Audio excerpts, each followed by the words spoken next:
Dylan. What's going on, Josh? How you doing, Hey, man? good man. How are you doing today? I'm great, man. Thanks for joining me today, dude.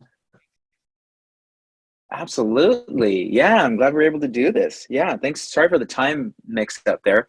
Glad that you were able to appreciate you being able to figure that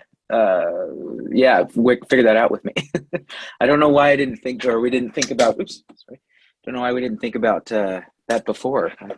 We've done so many of these going, different time zones and stuff, and we usually have the team and everything checked beforehand, but forgot to. No, you're cool, man. Really grateful that you are doing this. At least one of you, because I'm a big fan of you guys.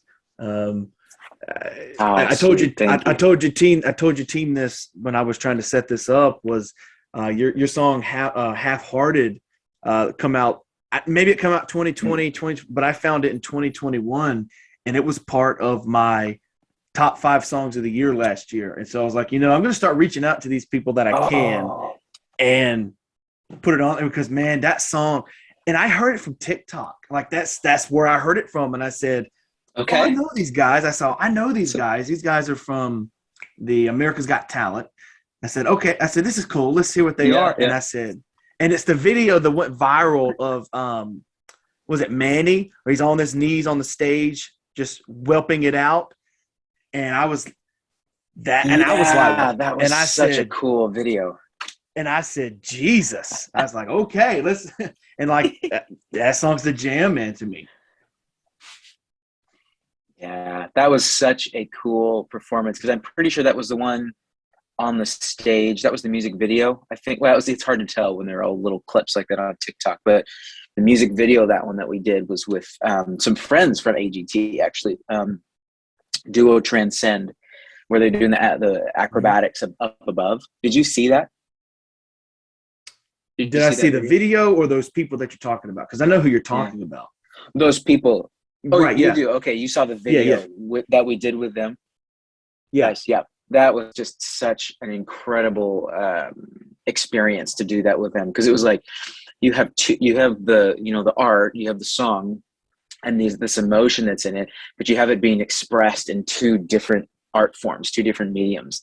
And I think that was really, really cool to be a part of. So as we're just going for it, Manuel's belting it and everything.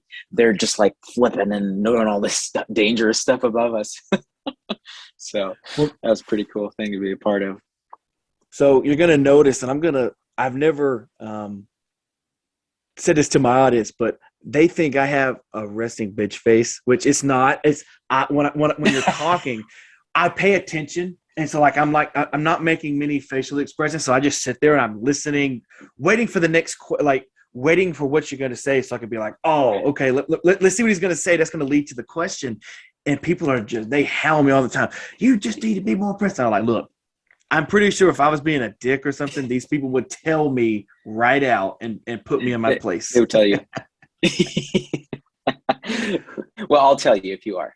So far, so There good. we go. Oh, there we go. Okay, cool, man. So let's go ahead. I guess let's just jump into it. So you are Yeah. you go by Joshua, which because your people were saying Joshua, you were saying You Josh. know what? I don't want You can call me whatever you want. I go to. by it Okay. all. I answer to everything. Okay, cool. So I got Josh Humley here. From you're the drummer Yeah. slash keyboardist in We Three. Again, I thank you for That's being right. here. And here's a question for you. Right off the bat, you guys were Yeah. originally called the Humley Trio. Is that right?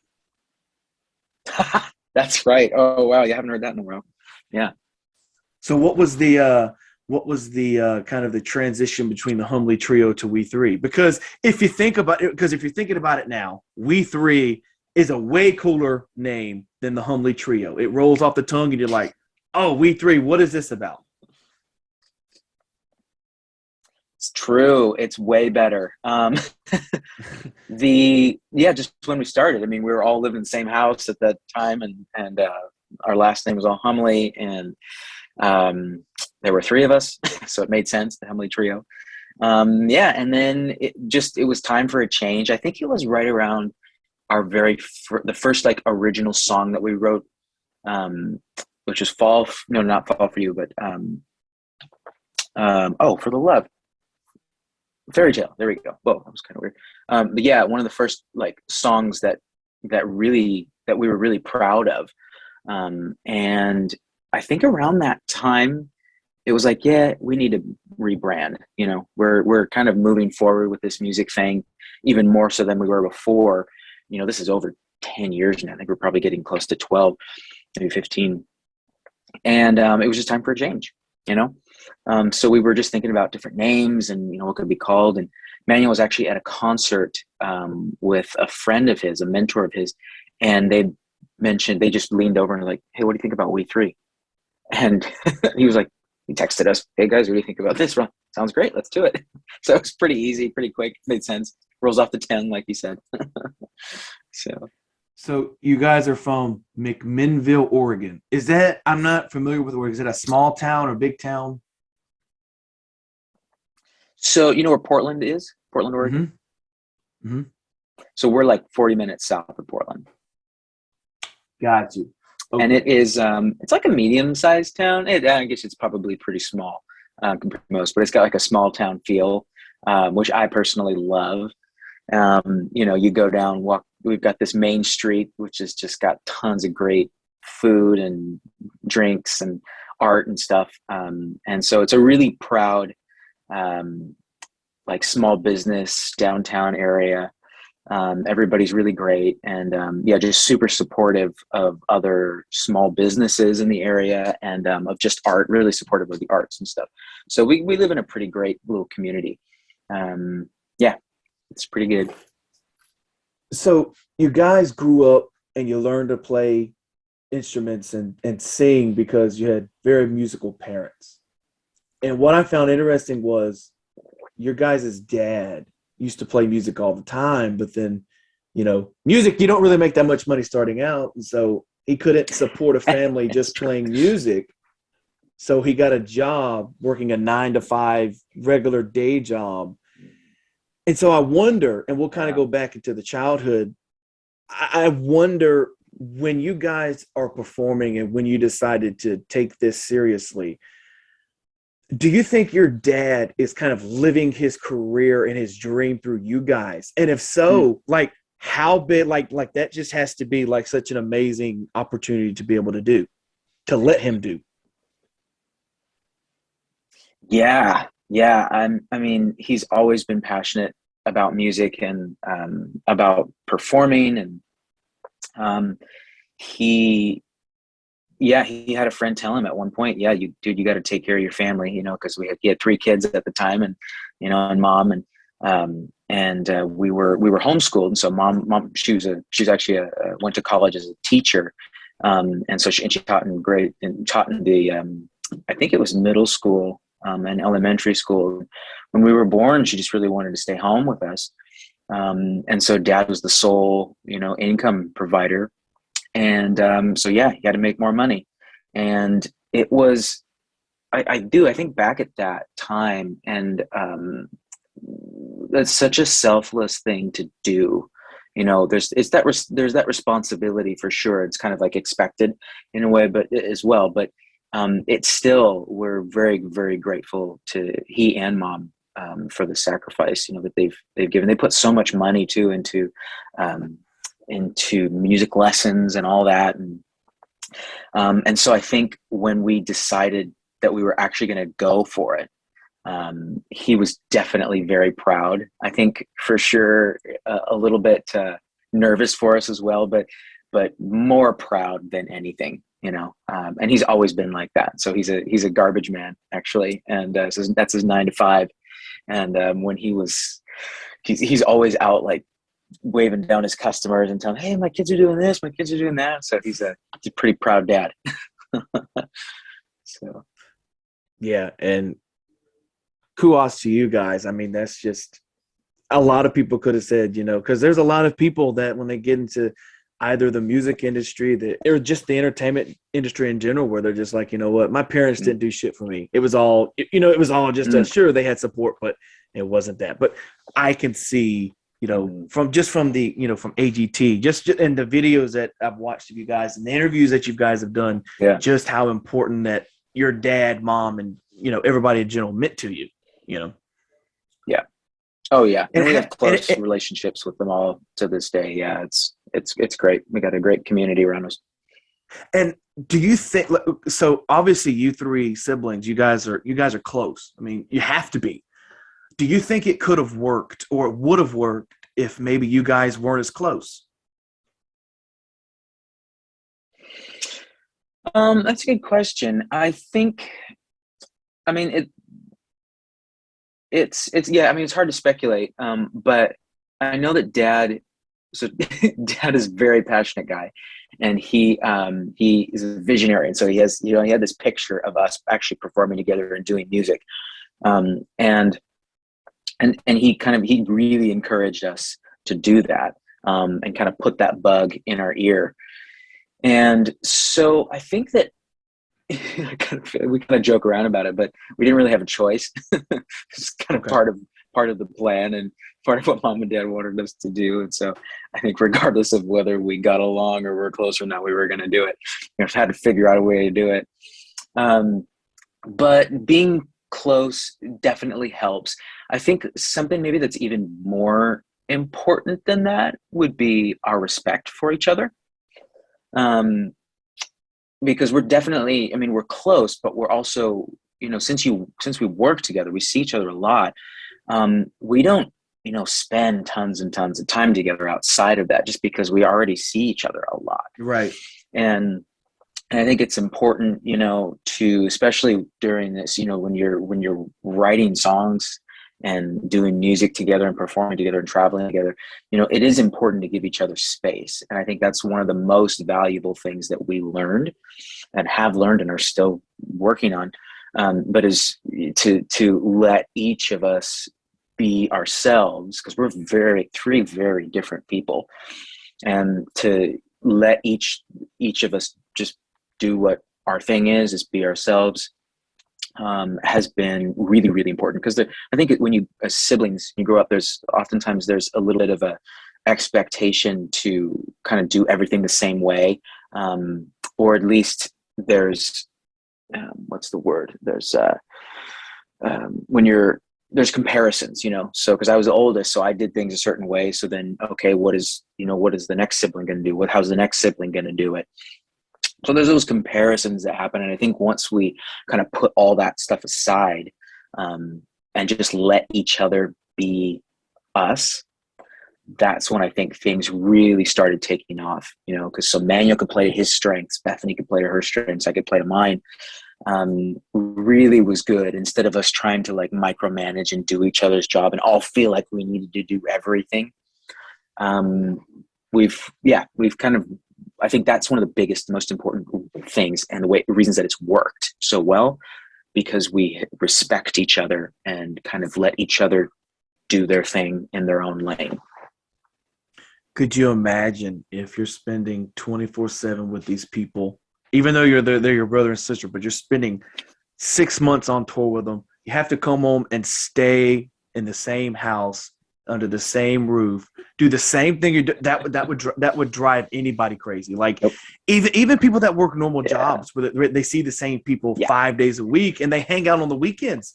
I'm sorry, you're not gonna see me on the weekend, bro. I see you 5 days a week. I don't need to see you I don't need to see you on my weekends. Right. No, so it's very true. It's very true. So you got to get to balance that out,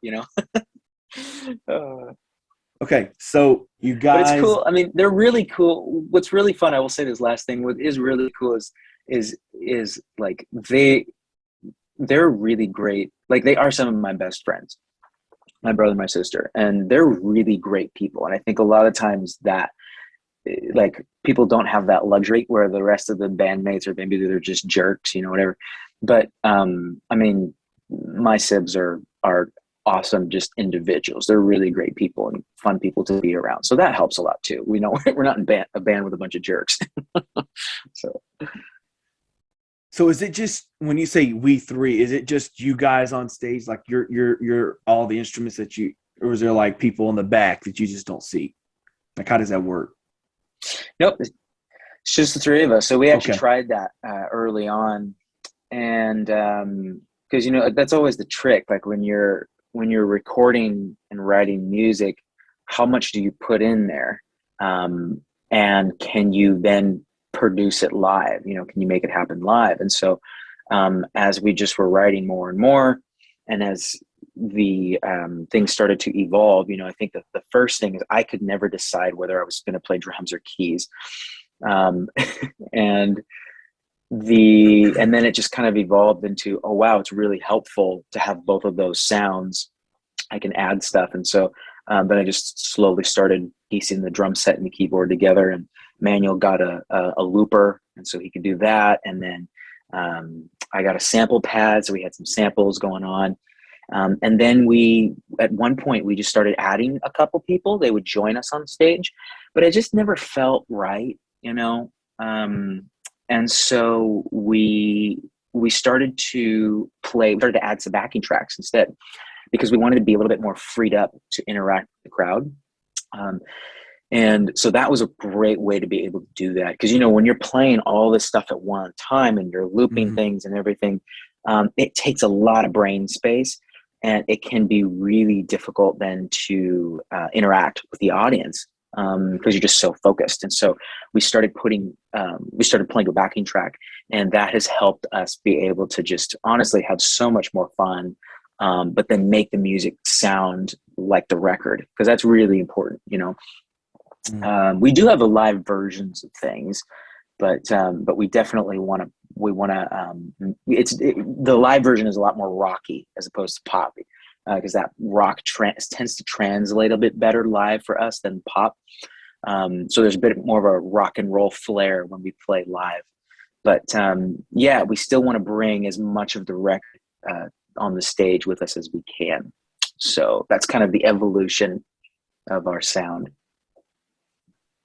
So I kind of want to go into a little bit more detail. So you guys, you played, you became a band, you started to play, you played these shows, you've done everything. You put out 2 EPs independently, which Neverland and Celebrate the Struggle, that was 16, 17. Okay. That covers those 2 years. Now it's 18. Now is when We Three kind of gets national spotlight attention. Mm-hmm. So I want to play this song real quick, if you're cool with that, and then we'll go into more detail. Sure. All right, give me just one second. Yeah. Here is, so after your guys' take on America's Got Talent, after making it to the semifinals, you release a self-titled album.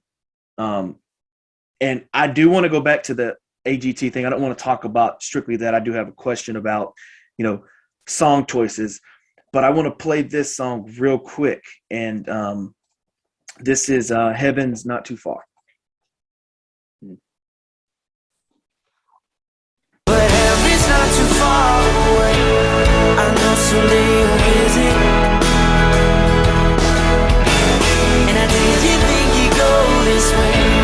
Can I please have one more minute? I gave you life, now you gotta watch it leave my eyes. But heaven's not too far away. I know someday you'll visit.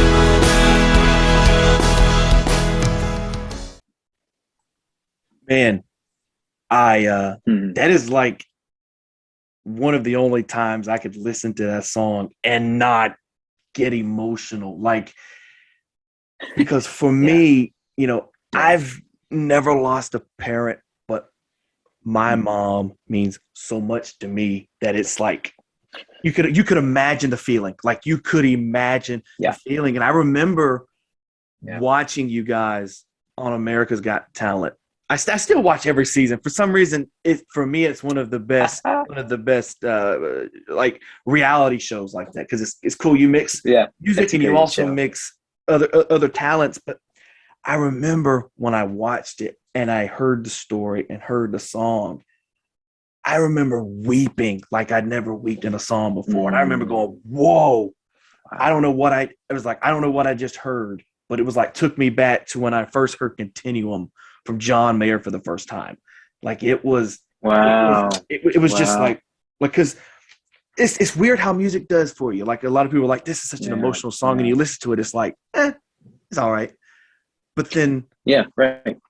but it was just something about the song, man. I was like, damn, I can't. It was like I can't listen to this. No, there's no way.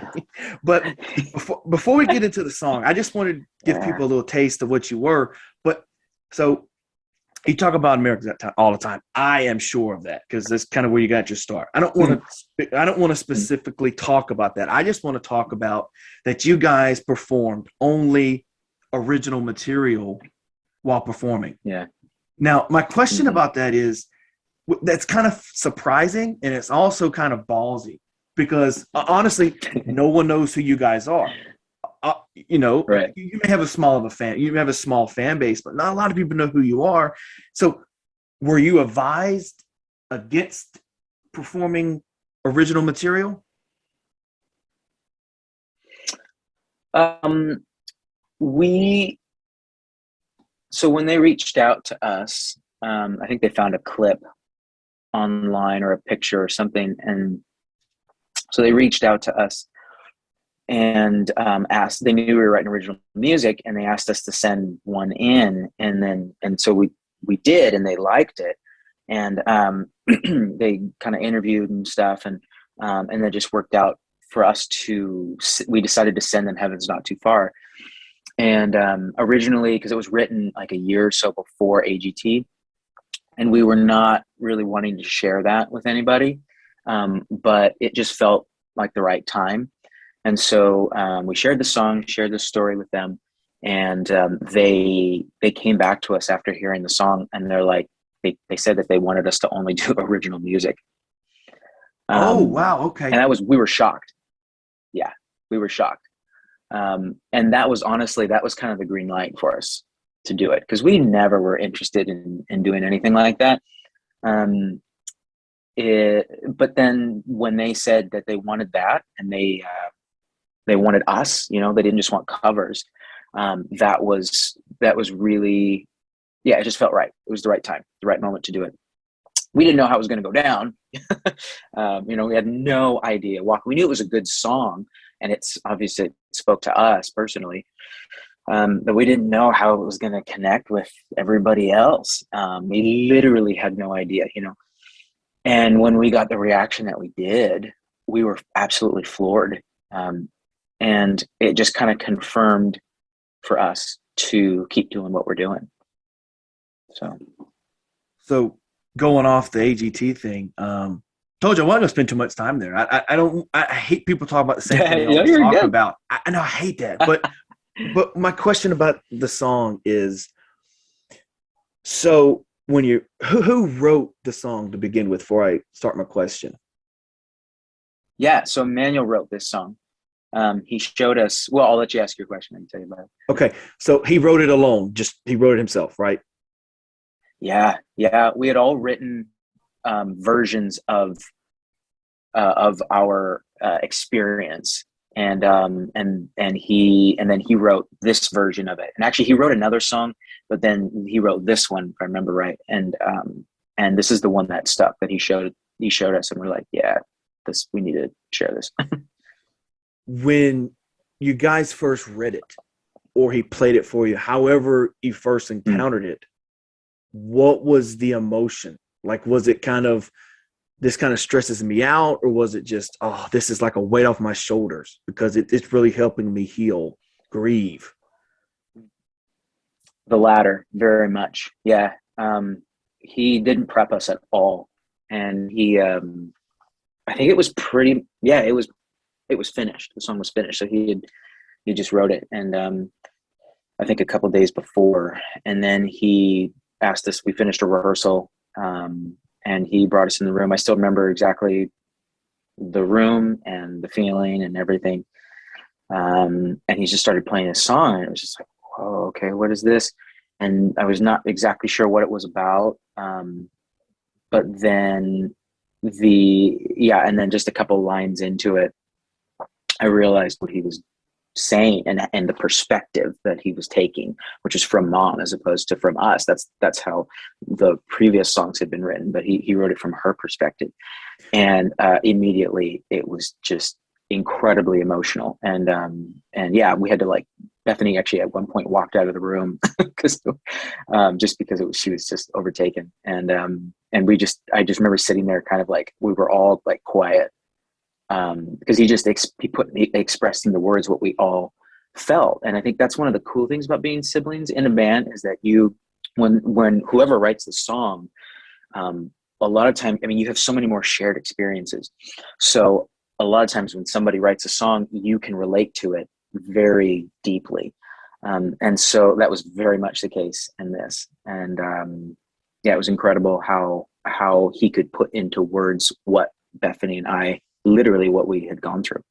So, and that, to me, the reason I was asking who wrote that song, because kudos to them. That could be the only song he ever wrote. Yeah. And it's like, okay, you know how to write it. You know how to write a song. Like, you know what I mean? Like, it's one of those things. Like, you could be the only song you write, and people are going to go, you know how to write, let's write. And for me, that's one of those, that was so one of the reasons. That's one of the reasons the song spoke to me, because it wasn't from the normal, hey, I miss you, what do you do? You know what I mean? It was one of those where it's like, he's basically doing it from her view of dying, pretty much. I mean, put it blunt, she's dying, and he's like, oh, look, absolutely, I can hear the tears coming, I can hear the sniffles, what do I do? What's going to happen? You know, and that was crazy. It was crazy. Yeah, no, it really was amazing.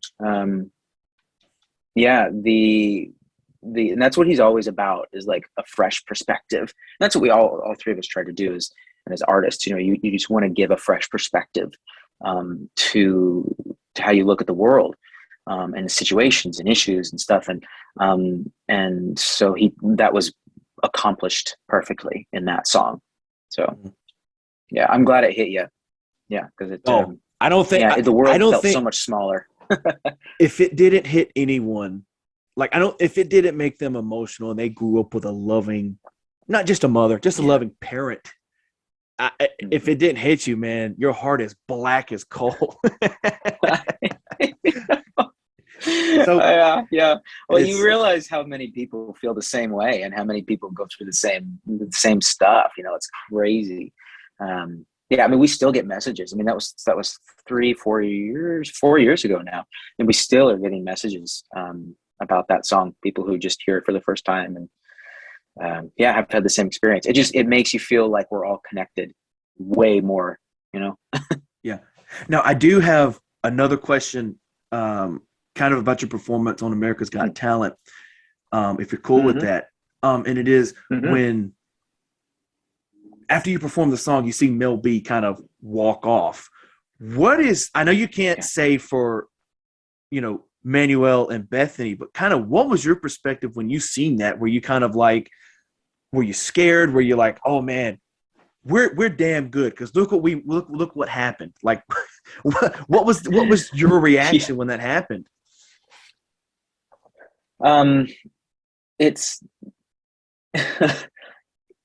It was a confirmation, I think, and that's what the others would say as well. It was confirmation that what we're doing is that we're going the right direction, that we're talking about things in a way that really touches people. And so it was just confirmation to keep doing what we're doing, really. Great feeling. But yeah, it was very weird for sure. But yeah, you do. I mean, it just goes back to what I just said before. You realize even Mel B, who's been in the business, you know, a long time and famous and is successful at what she does, as big as she is, you know, she has experienced the exact same thing. So it just doesn't matter who you are, where you're from. That is a universal experience. Everybody can relate to. So yeah. So after that happens, you kind of blow up. So the songs a hit, the album's a hit. 2019 comes.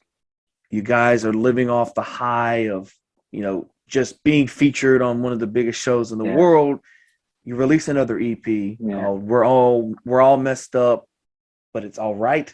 It's okay. Something like that, right? But it's okay. It's okay. Okay. It's okay. And then you release the song Sarah, which you guys still use today as hey, look, if you're a Sarah and you need help, you guys need to reach out. Like, you know what I mean? Like, it's because even on your website, it has, like, when you go like merch to where it says Sarah on it. And I thought that was kind of an emotional roller coaster for that as well. Yeah, for sure. Real quick, Dylan, I'm drinking this coffee and it's going through me. I need to use the restroom. Good. Go ahead. We'll pick up right there. No problem. Thanks, bro. I'll be right Take back. your time. No, you're good. I know it's really good coffee, but okay, it's going through me. Okay, you're good. I'll be right back. Okay.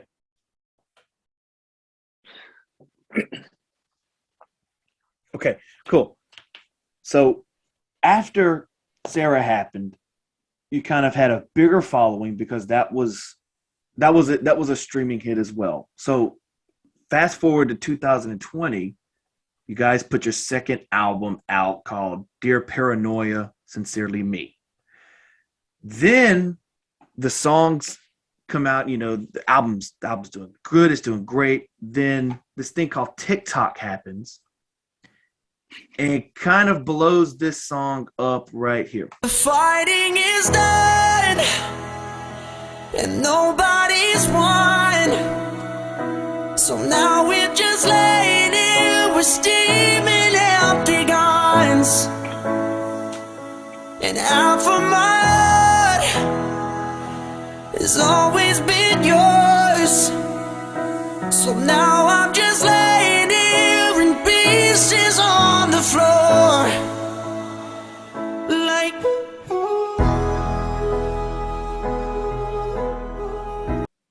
man, that is just that chorus is just the chorus is like and this is going to lead to my next question, Josh, and it's a more mature subject than which when I was thinking, when you guys are putting it out, you're like, hey, it's a much more mature album. A lot of artists say that to push the album, to get it out there. And I was like, there is nothing that can be more mature than the Heaven song. Like that sounded like coming from a 50-year-old man that had lived life. And then this album comes out, the song comes out, and it's like way mature and dealing with some serious in a good way issues that you're trying to combat. And the question for that is, were you guys afraid to put more of a mature album out? Obviously you're aging, but like, what was it going towards doing a more mature adult sounding album that's dealing with other things? I mean, you hit it on the head. That's exactly it. And it's always scary to put out vulnerable stuff. But we say that oftentimes in our interviews that if you're not putting stuff out that makes you afraid or makes you nervous, makes you scared, then it's not vulnerable enough. It's not. You need to keep pushing that boundary. It's the same thing as if, Josh, vulnerable. It's the same thing as if people, when they say, I don't get nervous anymore performing or doing whatever, then it's like, well, then you're kind of not need to do this anymore, because if you're not nervous, then it doesn't matter to you anymore. Right. Yes. No, that's a great analogy. Yeah. You're nervous because you care. And so it's very similar. Yeah. With this one. But it's just a part of like what we are supposed to do, in doing what we're doing. We are a pop band, but we're a pop band with really serious content and deep lyrics. And, it's just part of the game. That's part of what we're doing. It's part of life for us. And it's been incredibly rewarding. the more real and honest you are with people. It's absolutely amazing because, and it's not always the case, you know, that, I mean, we chat with some artists who it's not been quite that way for them. But fortunately for us, the music has just connected with the fan, and then the fans have reached out to us and like encouraged us time and time again.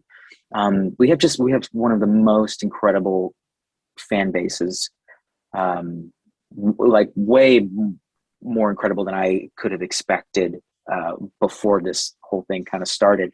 I didn't even know that was really possible to have that sort of a fan base, that much support, that much encouragement. And you know, you mentioned Sarah. When that came out, we had a lot of fans actually putting the song on their stories and on their pages and posts and whatnot, and encouraging their friend circles to reach out to them if they had any issues or needed to talk with anybody. And so they're just like such sweet people. And that's why we can't wait to get out on the road to see them all. So are you guys going on tour anytime soon, or are you on tour now? What's the schedule look like?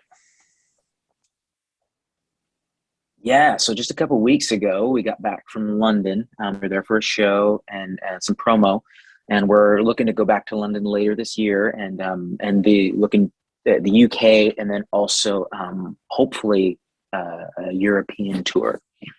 So that's the goal, and there will be something. We don't have confirmed dates yet, but things are starting to get penciled in later on this year, so that's really exciting. But then before that, we're going to be hitting the US, and it's looking like early summer, that will be out. So yeah, and again, dates, nothing's up on the website yet, just because we haven't confirmed anything. But it'll be soon. We'll be getting out there soon, and can't wait. So hopefully we'll be in your area too. I'm sure we will. Yeah, dude, if you come anywhere near the Mississippi, or let me know, and I'll take you guys out to dinner. I'll take you to the best restaurant we got here. Wine you and dine you guys. Because I really am a fan of you guys. Awesome. So as we kind of wind down here, we've been going about 45 minutes. Time has just kind of flown by for me.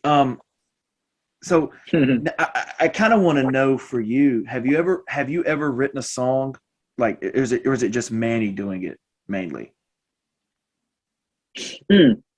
Yeah, right now it's mostly Manny doing it. When we first started, we all wrote, and we still all contribute and everything.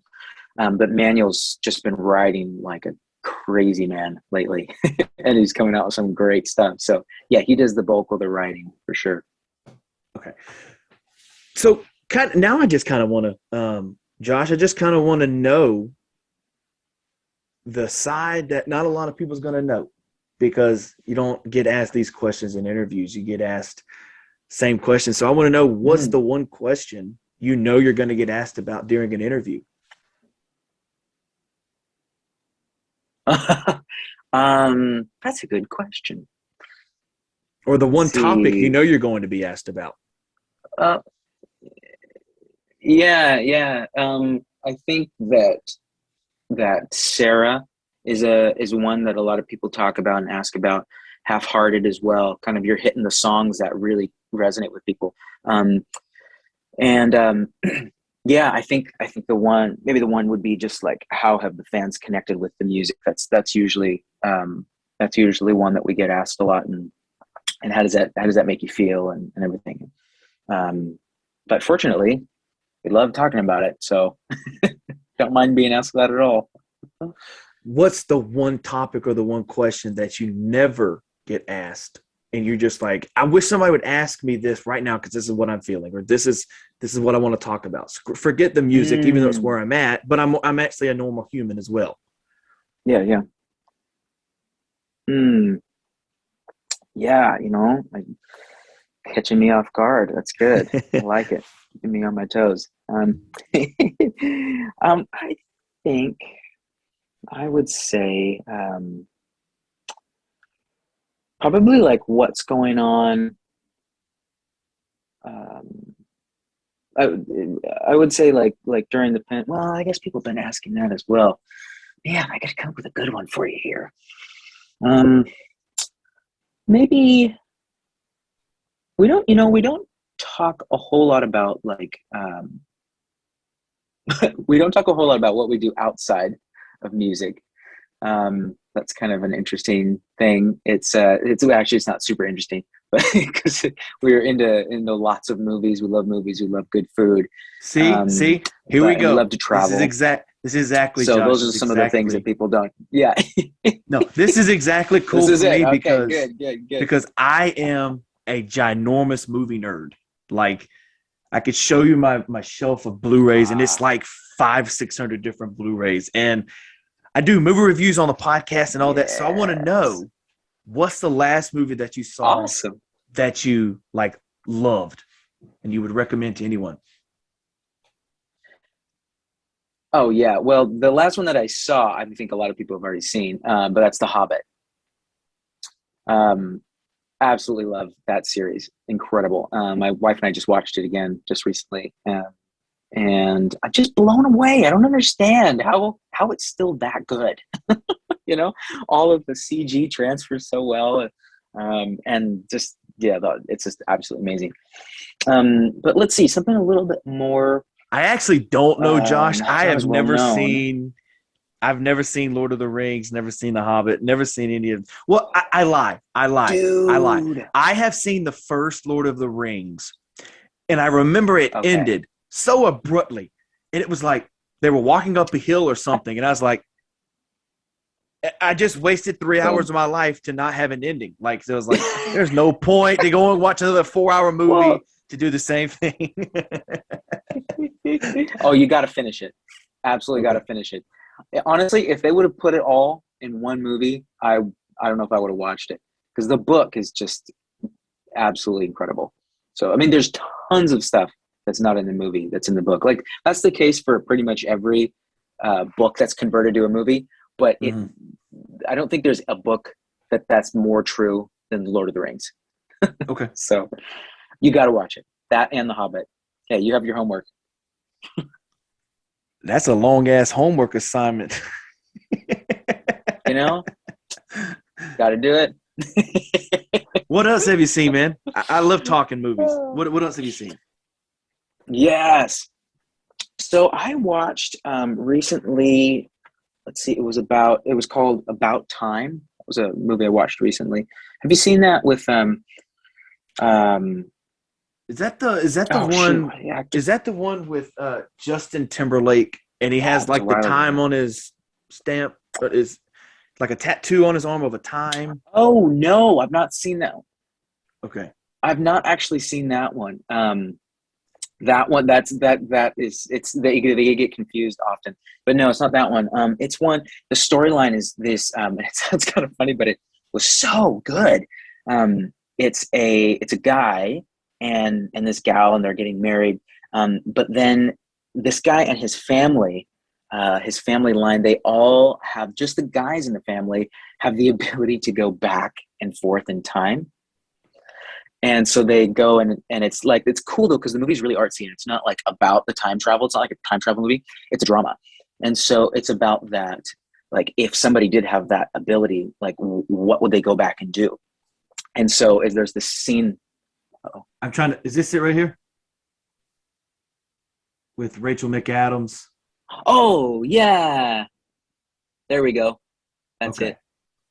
Yep. I was gonna say Rachel McAdams, but I didn't want to give the wrong name just in case. That's it. That's totally it. And it's great because there's this scene at the end where he's talking to his dad, and he's like come to this point where he's gone back in time so many times trying to make things happen the way he wants them to. And he's like, he's just not happy with it. And he can't seem to get it the way that he wants it. And even if he does, in the end, it turns out like it still doesn't happen the way that he wants it, you know? And so he ends up talking to his dad, and his dad basically just says, son, you have to enjoy every moment. You have to just live in the moment the way that it turns out. You're not going to be able to make it perfect. That's not what it's about.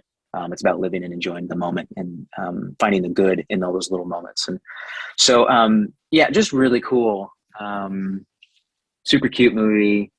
Art, just a beautiful drama. And Rachel McAdams, the two of them, just fantastic. So. Yeah, man. Have you seen the new Spider-Man? I'm curious for you. What are you into? Oh, the new Spider-Man. That's another one. Oh, it's so good.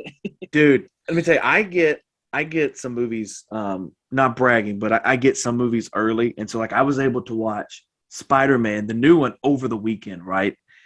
I saw it Yes.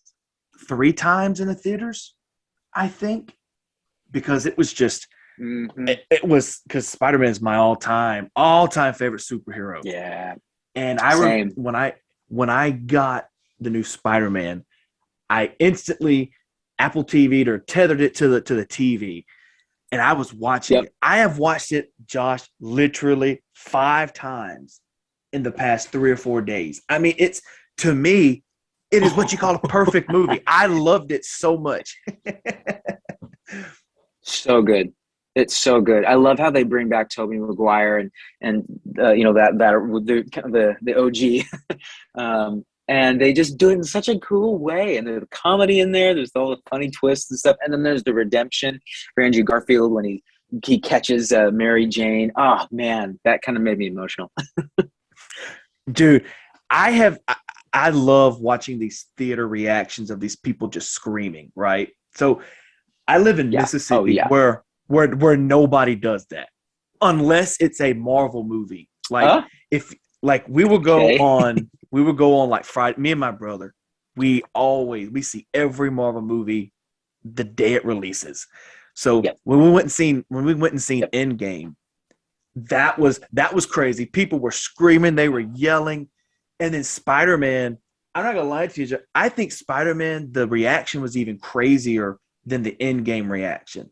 It was, I mean, but then you have to go back 2 or 3 times because you can't really hear because people scream when there's no need to scream at a part of a movie. So, right.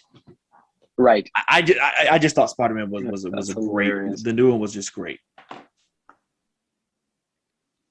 It was so good. Yeah, it was so good. And I think there's the depth in that one that is not quite there in the other ones in the same way, where you have you have the other Spider-Man coming back and the villains coming back, and there's a bit of that redemption in there. And it's a really deep movie. It's really, really good. Loved it as well. So, and Tom Holland's pretty great. I'm a fan. He's pretty good. So you asked me what mine was, and I'm not going to leave you without answering. Thank you.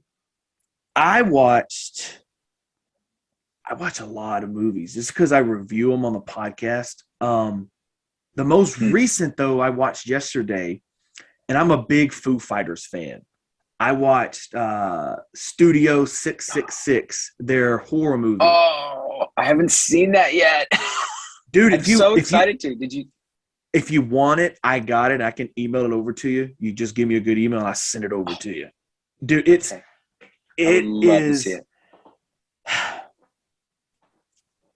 It's goofy, okay? I think that's the whole point of the movie is to make a funny horror movie. Like, I will tell you. Yeah. The movie is pretty simple. They rent out this house to make their new album. Turns out this house is haunted. Right. Well, dude, literally 15 minutes, like 15 minutes in the movie, you hear Dave Grohl go, "This house is making me go crazy." And I'm like, you've been in the house half a day. It's already making you crazy. Like, that was the goofiness of it. It was a spoof of other horror movies, which love it. Which I love. With Dave Grohl and Foo Fighters. Yeah, I'm all about it. and Dave Grohl is surprisingly funny. Like, he's actually witty and very smart, but surprisingly funny. Yeah. That's awesome. That's awesome. Oh man, I can't wait. Okay. Yeah, I got to see it. We got to do that. What is one album that you could listen to for the rest of your life? Oh man. At least right now. Okay, actually I just know this is embarrassing. Just know the cover. I haven't actually read the title of the album, so I need to look at the cover. Okay. But I've got it right here.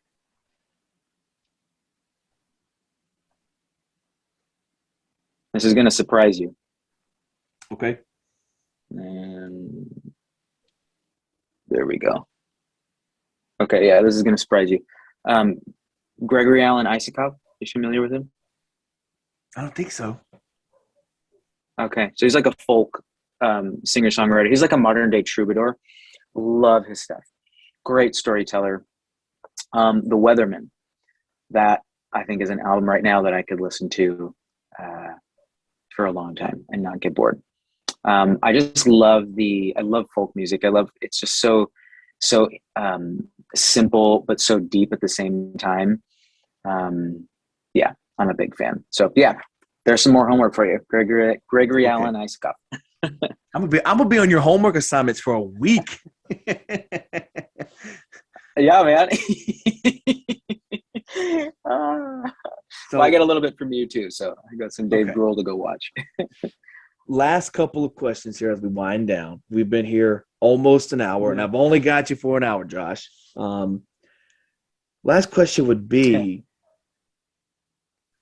what's one thing that if you could go back and do, you could back to the future this bitch and go back in time and redo one thing, what would that be? Oh man. Any like category? Just in general. Particular? Just in general?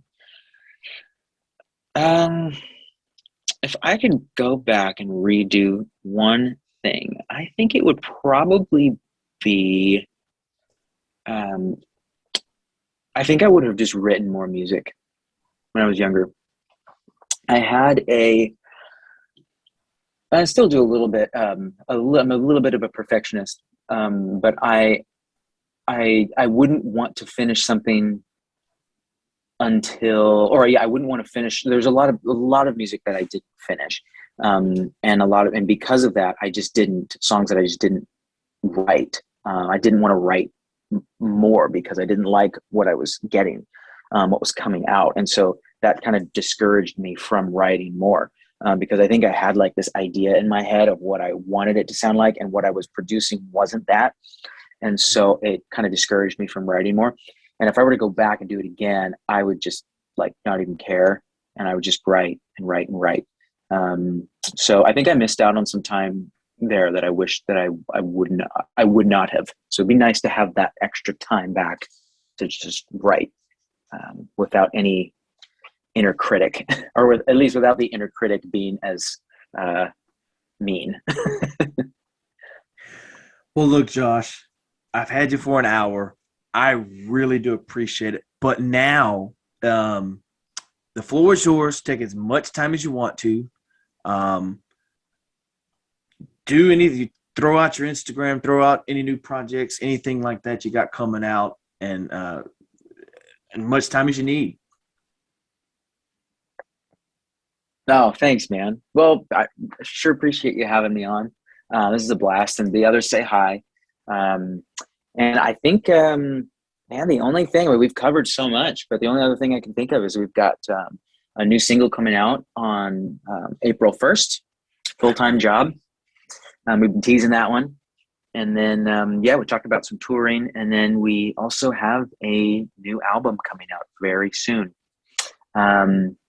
And you can find us everywhere. We Tree Music, TikTok, Instagram, Facebook. We're on Spotify, Apple Music, on all the plain platforms, music plain platforms. So, you can find us anywhere. We're pretty easy to find. What about you? Do you have a just a regular Instagram for you? I do. Yep, it's just at Joshua Humley. Okay. Yep. Well, man, look. And then at Joshua Paul, on the Facebook as well. So we're all over the place. Well, man, I'm really grateful for this hour that you have given me. Hope we can do this again. Hope we can link up and we can do this again. And it was a blast. The goal of the podcast is to make you feel comfortable, like we're in a bar chatting or at a restaurant. Just not really anything formal. So I hope I didn't ask anything, out of the way or anything like that. So that's always the point. No, this is great. We sure appreciate you doing. We love the interviews where people do their homework and they know they have great, thoughtful questions. And so, yeah, really appreciate you taking the time and checking out the music and loving the music. And yeah, maybe we'll hopefully we'll do this again in person. Maybe we'll be in a bar in Mississippi. Yeah, man. Look, man. Again, thanks. Have a good one, and keep up with the music. And let me know when that new album's going to come out, so I can be the first to grab it, listen to it. Yes, you got it, man. Thanks so much. Appreciate it. All right, You dude. take care. Appreciate it. Have a good one. Yep, you too.